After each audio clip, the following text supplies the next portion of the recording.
Hi friends, welcome back to Sandhya's kitchen and vlogs. ఈరోజు మనం ఒక మంచి బ్రేక్ఫాస్ట్ రెసిపీ ప్రిపేర్ చేసుకోబోతున్నాం. అదేంటంటే సగ్గుబియ్యం దోశ అనమాట. సో అది ఎలా ప్రిపేర్ చేసుకోవాలి అనేది మనం ఇప్పుడు చూద్దాం. దీనికోసం ఫస్ట్ మనం ఇదే కప్తో 2 కప్స్ బియ్యాన్ని తీసుకున్నాము. అందులో సగం అంటే 1 కప్ మినపప్పు తీసుకుంటున్నాను. ఇవి రెండు కలిపేసుకొని ఇందులో ఒక 2 టేబుల్ స్పూన్స్ శనగపప్పు యాడ్ చేస్తున్నాం.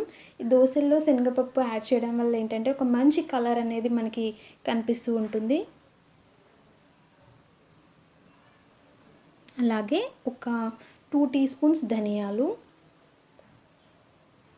అలాగే ఒక ధనియాలు వేసుకున్నాం కదా, అలాగే ఒక పావు టీ స్పూన్ మెంతులు యాడ్ చేసుకుంటున్నాము. ఇవన్నీ వేసేసుకొని ఒకసారి అన్నీ మిక్స్ అయ్యేలా కలిపేసుకొని మనం వీటిని వాష్ చేసుకుందాం. అలాగే వీటితో పాటు మనం సగ్గుబియ్యం దోశ అన్నాం కదా, సో మనం వీటితో పాటు సగ్గుబియ్యాన్ని కూడా నానబెట్టుకుందాం. ఒక 1/2 కప్ సగ్గుబియ్యాన్ని తీసుకున్నాను నేను. సో ఇందులో చిన్నవి పెద్దవి ఉంటాయి కదా, నేను చిన్నవి తీసుకుంటున్నాను. ఇవి కూడా మనం వాష్ చేసుకొని ఒక 8 అవర్స్ పాటు నానబెట్టేసుకుందాం.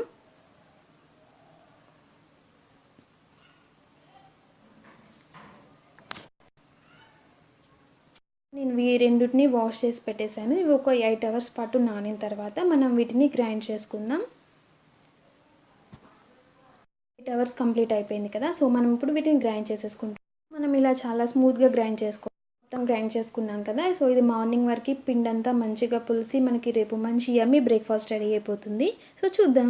దోశలు చాలా టేస్టీగా ఉంటుంది. మీకు మెత్తగా కావాలి అంటే కొంచెం లేయర్ థిక్గా వేసుకోండి. లేదు కొంచెం క్రిస్పీ క్రంచీగా ఉండాలి అనుకుంటే మనం కొంచెం సన్నగా వేసుకుంటే చాలా బాగుంటాయి ఈ దోశలు అయితే. టేస్ట్ మట్టుకి చాలా బాగుంటుంది సగ్గుబియ్యం దోశలు. మీరు అల్లం చట్నీ, పల్లీ చట్నీ లేదా ఆలు స్టఫ్ చేసుకొని కూడా తీసుకోవచ్చు వీటిని. సో నేనైతే దోశ వేసేసాను. ఇప్పుడు దీని చుట్టూ ఆయిల్ వేసేసుకొని మనం 2 సైడ్స్ కాల్ చేసుకుందాం మంచి కలర్ వచ్చేంతవరకు. మనం శనగపప్పు యాడ్ చేయడం వల్ల దోశకి ఒక మంచి కలర్ అనేది వస్తుంది. చూసారా, 1 సైడ్ మొత్తం కాలింది కదా, ఇంకో సైడ్ కూడా మనం చక్కగా కుక్ చేసేసుకుందాం. మీకు మెత్తగా కావాలంటే కొంచెం మందంగా వేసుకున్నట్లయితే చాలా స్మూత్గా వస్తాయి దోశలు. చూసారా ఎంత మంచి కలర్ వచ్చేసింది దోశకి.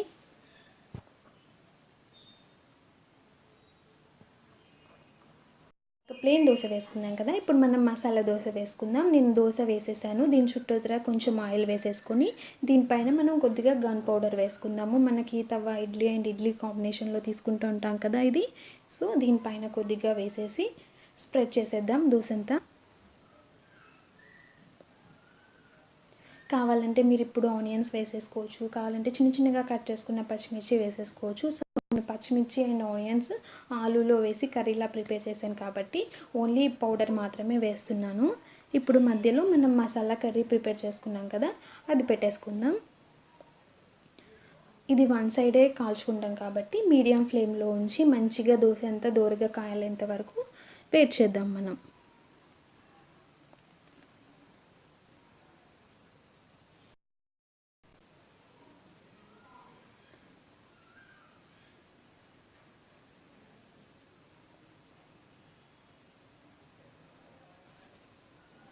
సో దోశ అంతా చక్కగా కుక్ అయిపోయింది కదా, సో మనం దీన్ని వేరే ప్లేట్లోకి షిఫ్ట్ చేసేసుకుందాం. సో యమ్మీగా మసాలా దోశ రెడీ అయిపోయింది మనకి.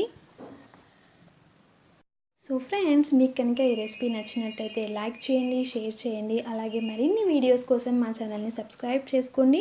మీరు కూడా ఒకసారి ట్రై చేసి చూడండి, చాలా యమ్మీగా ఉంటుంది ఈ బ్రేక్ఫాస్ట్ అనేది. Thank you so much for watching this video.